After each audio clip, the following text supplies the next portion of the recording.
નમસ્તે વિદ્યાર્થી મિત્રો. આજે આપણે ધોરણ 10 ઇંગ્લિશ મીડિયમની અંદર 14મો પાઠ છે જેઠી બાઈ. એ પાઠમાં આવતા જે એમસીક્યુ જે છે એ એમસીક્યુની આજે આપણે ચર્ચા કરીશું. તો પહેલો એમસીક્યુ જોઈએ આપણે. કાનજી જ્યારે દીવના કારખાનામાં મજૂરી કરવા આવ્યો ત્યારે તેના પુત્રની ઉંમર કેટલી હતી? તો option A, B, C, D એમાં જવાબ આવશે બી 10 વર્ષ. બીજો એમસીક્યુ જોઈએ આપણે. કાનજીએ કેટલા વર્ષ દીવના કારખાનામાં નોકરી કરી? તો option A, B, C, D એમાં જવાબ આવશે C, 4 વર્ષ. ત્રીજો એમસીક્યુ જોઈએ આપણે. ભારતના રંગાટ કામના હુન્નરમાં કયા શહેરનો ફાળો મોટો હતો? તો option A, B, C, D એમાં જવાબ આવશે બી, કચ્છનો. ચોથો એમસીક્યુ જોઈએ આપણે. જામ રાવળના વખતમાં કચ્છથી જામનગર આવેલ કઈ જાતિના લોકોએ રંગાટ કળાને ખૂબ ખીલવી હતી? તો option A, B, C, D એમાં જવાબ આવશે સી, ખત્રીઓ. બરાબર, આપણે ખબર છે કે જેઠીબાઈ જે છે બરાબર, તો એ કઈ જાતિના હતા? તો ખત્રી જાતિના હતા. આગળ આપણે 5મો એમસીક્યુ જોઈએ. 17મા સૌકાની અધવચ્ચેના સમયમાં ધર્મ પરિવર્તી વણાટ પ્રવૃત્તિ કોના તરફ ચાલી રહી હતી? તો option A, B, C, D એમાં જવાબ આવશે એ, પોર્ટુગલના પાદરીઓનો. છઠ્ઠો એમસીક્યુ જોઈએ આપણે. કાનજીએ તેની માંદગીમાં પુત્રની ચિંતા અને ચિંતામાં કેટલા દિવસથી અનાજનો દાણો લીધો ન હતો? તો option A, B, C, D એમાં જવાબ આવશે બી, 8 દિવસથી. 7મો એમસીક્યુ જોઈએ આપણે. 8મા દિવસની અડધી રાત્રે કાનજીના જીવને રૂંધાતો જોઈ કોણ તેને આશ્વાસન આપવા પહોંચી ગયું? તો option A, B, C, D એમાં જવાબ આવશે ડી, જેઠીમાં. 8મો એમસીક્યુ જોઈએ આપણે. આજથી આ દીકરો તારો નથી પણ મારો છે, તો સુખેથી તારો જીવ ગતે કર. આ વાક્ય કોણ બોલે છે? તો option A, B, C, D એમાં જવાબ આવશે એ, જેઠીમાં. આગળ આપણે બીજો એમસીક્યુ જોઈએ. કાનજીના દીકરા પમાના લગ્ન જેઠીમાએ કોની સાથે કરાવ્યા? તો option A, B, C, D એમાં જવાબ આવશે બી, કારખાનાના એક બીજા કામદારની પુત્રી સાથે. 10મો એમસીક્યુ જોઈએ આપણે. કાનાના પુત્રના લગ્ન કોણ કરાવવા પોર્ટુગીઝ સરકારના પાદરીએ કોનો આશરો લીધો? તો option A, B, C, D એમાં જવાબ આવશે બી, ન્યાયની અદાલતનો. 11મો એમસીક્યુ જોઈએ આપણે. જેઠીમાએ કોની સલાહ લઈને પોર્ટુગલની રાણી ઉપર પોર્ટુગીઝ સરકારના જુલમની કહાણી પોર્ટુગીઝ ભાષામાં જ તૈયાર કરાવી? તો option A, B, C, D એમાં જવાબ આવશે સી, એક બાહોશ બેરિસ્ટરની. આગળ બીજા એમસીક્યુ જોઈએ આપણે. જેઠીમાએ કોના પર મોટા અક્ષરોમાં અરજી છાપીને તૈયાર કરી? તો option A, B, C, D એમાં જવાબ આવશે ડી, રેશમી ઓઢણી પર. આ એમસીક્યુ ઘણી વખત પૂછાઈ ગયો છે, ધ્યાન રાખજો. આગળ જેઠીમાએ અરજીની આજુબાજુ ચારે તરફ શું છપાવ્યું? તો option A, B, C, D એમાં જવાબ આવશે એ, એક સુંદર ફૂલ વેલ. 14મો એમસીક્યુ જોઈએ આપણે.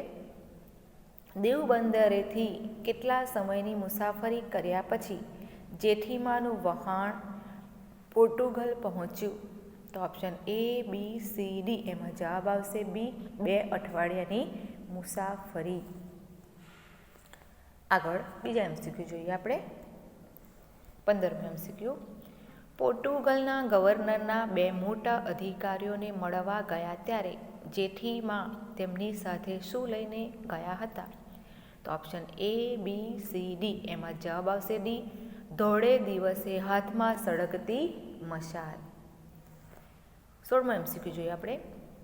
પોર્ટુગલની રાણી ડોન લ્યુમાની આંખોમાં જેઠીમા સાથેની મુલાકાત દરમિયાન આંસુ શા માટે આવી ગયા? તો option A, B, C, D. એમાં જવાબ આવશે A, અરજીમાં વર્ણવેલી કરુણ કહાની વાંચીને.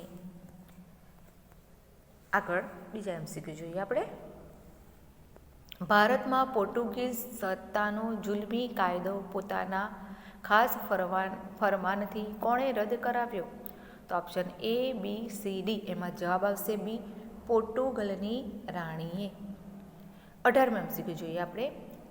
જેઠીબાઈની ઓઢણીની ભાત સાથે કોનું નામ જોડવામાં આવ્યું? તો option A, B, C, D. એમાં જવાબ આવશે B, C, જેઠીબાનું. 19મો MCQ જોઈએ. પોર્ટુગીઝ ઓફિસરો જેઠીબાઈના ઘર પાસેથી પસાર થતા ત્યારે જેઠીબાઈના માનમાં શું કરતા? તો option A, B, C, D. એમાં જવાબ આવશે A, પોતાના માથા પરની હેટ ઉતારી નાખતા. હવે આપણે જે આ પાઠની અંદર જે પ્રશ્નોના જવાબ આવે છે, બરાબર, એ પ્રશ્નોના જવાબ જે છે એક વાક્યમાં 1 માર્ક્સમાં પૂછાય છે. એ પ્રશ્નોના જવાબ જોઈએ. એમાં પ્રશ્ન જોઈએ આપણે પહેલો. કાનજીએ જેઠીબાઈના દીવના રંગાટી અને વણાટ કામના કારખાનામાં કેટલી વર્ષ મજૂરી કરી? તો જવાબ છે કાનજીએ જેઠીબાઈના દીવના રંગાટી ને વણાટ કામના કારખાનામાં કુલ 4 વર્ષ મજૂરી કરી. આગળ પ્રશ્ન જોઈએ. જેઠીબાઈના પતિનું નામ જણાવો. તો જેઠીબાઈના પતિનું નામ પંજુ ખત્રી હતું. બરાબર, આ મોસ્ટ એમપી છે.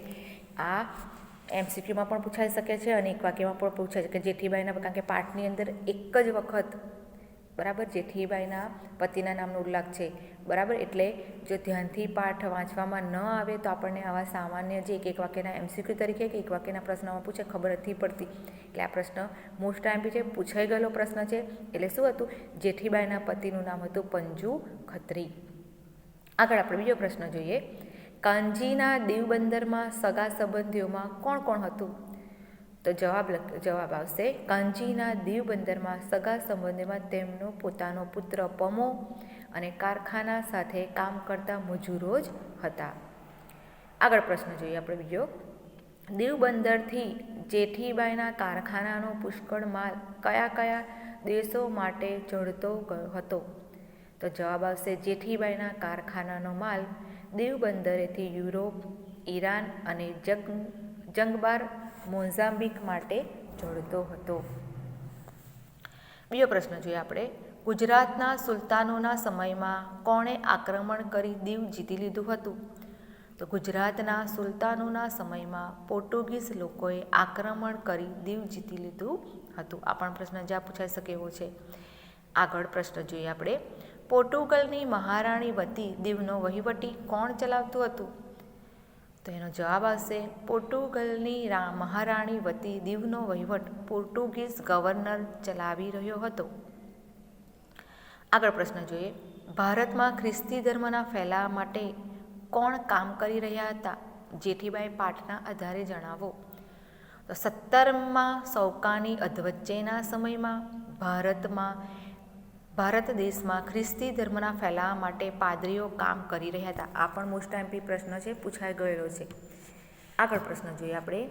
ભારતમાં કયા લોકોને લાલચમાં લપટાવીને તેમને ખ્રિસ્તી ધર્મમાં ખેંચી લેવામાં આવ્યા હતા?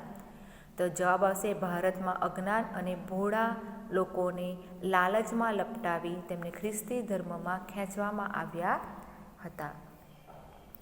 આગળ આપણે જોઈએ પ્રશ્ન. પોર્ટુગીઝના શાસન દરમિયાન દીવમાં કેવા કાયદાઓ કરવામાં આવ્યા હતા? તેનો જવાબ આવશે પોર્ટુગીઝના શાસન દરમિયાન દીવમાં વટાળ પ્રવૃત્તિને ઉત્તેજન આપે એવા પ્રકારના કાયદાઓ કરવામાં આવ્યા હતા. બરાબર, વટાળ પ્રવૃત્તિ એટલે કે વટલાઈ જવું, બરાબર, કે બીજા ધર્મના લોકોને પોર્ટુગીઝ લોકો ખ્રિસ્તી બનાવતા હતા, એટલે વટલાઈ જવાની જે પ્રવૃત્તિ હતી એને ઉત્તેજન આપવાના કાયદા વધારે જોરમાં ચાલતા હતા. આગળ પ્રશ્ન જોઈએ આપણે. પોર્ટુગીઝોએ બનાવેલા કાયદાઓમાંનો એક કાયદો નિરાધારજનોને લગતો કયો બનાવવામાં આવ્યો હતો? તો જવાબ જોઈએ આપણે. પોર્ટુગીઝોએ નિરાધાર માટે બનાવેલ એક કાયદા મુજબ કોઈ પણ બાળક નિરાધાર હોય તો તો તેને બળજબરીપૂર્વક ધર્મીય પરિવર્તન કરાવી ખ્રિસ્તી બનાવી દેવામાં આવતો, તેમજ તેની સઘળી સંપત્તિ માલ મિલકત જપ્ત કરી લેવામાં આવતી. આગળ 12મો પ્રશ્ન જોઈએ આપણે. પોર્ટુગીઝોએ બનાવેલા નવા કાયદાઓથી પાદરીઓની સત્તા કેવી બની જતી હતી? તો આ પ્રશ્નનો જવાબ થશે પોર્ટુગીઝોએ બનાવેલા નવા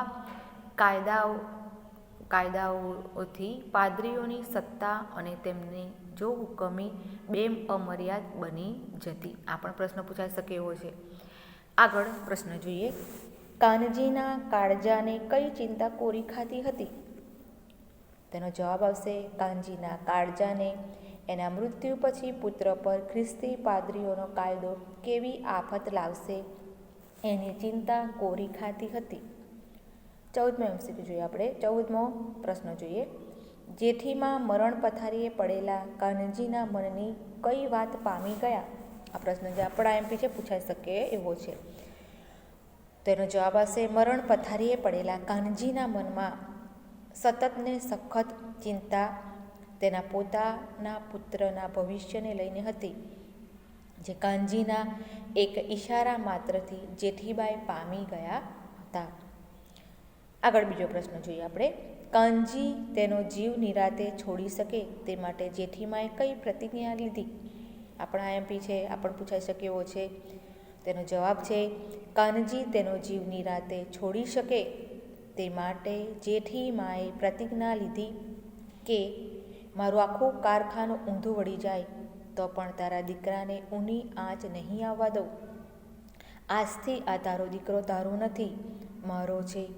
સુખેથી જીવનો ત્યાગ કર. બરાબર, આ પ્રશ્ન પૂછાઈ શકે એવો છે અને પૂછાઈ ગયેલો છે એટલે ધ્યાન રાખવાનું છે. બરાબર. આગળ પ્રશ્ન જોઈએ આપણે. કાનાના મૃત્યુની જાહેરાત ક્યારે કરવામાં આવી? આ પણ મોસ્ટ MP પ્રશ્ન છે અને MCQમાં પણ પૂછાઈ શકે એવો છે. તો કાનાના મૃત્યુની જાહેરાત તેના મૃત્યુ થયા પછી બીજા દિવસની સાંજે કરવામાં આવી. આગળ પ્રશ્ન જોઈએ આપણે. કાનાના પુત્રના લગ્ન અદાલતમાં કાયદેસર ગણાયા શા માટે? તેનો જવાબ આવશે કાનાના પુત્રના લગ્ન હિન્દુ ધર્મવિધિ અનુસાર થયા હતા, જેને કોઈ અદાલત પણ ફોક કરી શકે તેમ ન હતી. તેથી અદાલતમાં આ લગ્ન ગેરકાયદેસર ગણાયા. આ પ્રશ્ન પણ IMP છે. આગળ જેઠીમાની લડત કોની સામે હતી? આ પ્રશ્ન પણ MCQમાં પણ પૂછાઈ શકે છે અને એક વાક્યમાં પણ પૂછાઈ શકે છે. તેનો જવાબ છે જેઠીમાની લડત પોર્ટુગીઝના હઠાગ્રહી સરકાર સામે હતી. આગળ આપણે પ્રશ્ન જોઈએ. પોર્ટુગલના ગવર્નરના બે મોટા અધિકારીઓને જેઠીબાઈ ધોળે દિવસે હાથમાં સળગતી મશાલ લઈ મળવા ગયા હતા. શા માટે? તેનો જવાબ છે પોર્ટુગીઝ સરકારના રાજ્યમાં ઘોર અંધકાર છે એટલે એને પ્રકાશની જરૂર છે. આ સંદેશો પહોંચાડવા માટે જેઠીબાઈ પોર્ટુગલના ગવર્નરના બે મોટા અધિકારીઓને ધોળે દિવસે હાથમાં સળગતી મશાલ લઈને મળવા ગયા હતા. આ પણ પૂછાઈ શકે એવો પ્રશ્ન છે. આગળ આ પણ મોસ્ટ MP છે અને પૂછાઈ શકે MCQમાં અને એક વાક્યમાં. કયો પ્રશ્ન? તો પાન દ જેઠી આ નામ કોને આપવામાં આવ્યું? તો પાન દ જેઠી નામ જેઠીબાઈની બુઢણીને આપવામાં આવ્યું. આગળ છેલ્લો પ્રશ્ન જોઈએ આપણે. રાણીની આજ્ઞાનો તામ્રપત્ર પર કોતરાવવામાં આવેલો ઠરાવ કોને અર્પણ કરવામાં આવ્યો? તેનો જવાબ છે રાણીની આજ્ઞાનો તામ્રપત્ર પર કોતરાવવામાં આવેલ ઠરાવ જેઠીબાઈને ઘણા માન સન્માન અને દબદબા સાથે અર્પણ કરવામાં આવ્યો હતો. તો અહીં આગળ તમારું જે 14મું ચેપ્ટર છે જેઠીબાઈ એ પાઠના પ્રશ્નોના જવાબ અને MCQ પૂર્ણ થાય છે. Thank you.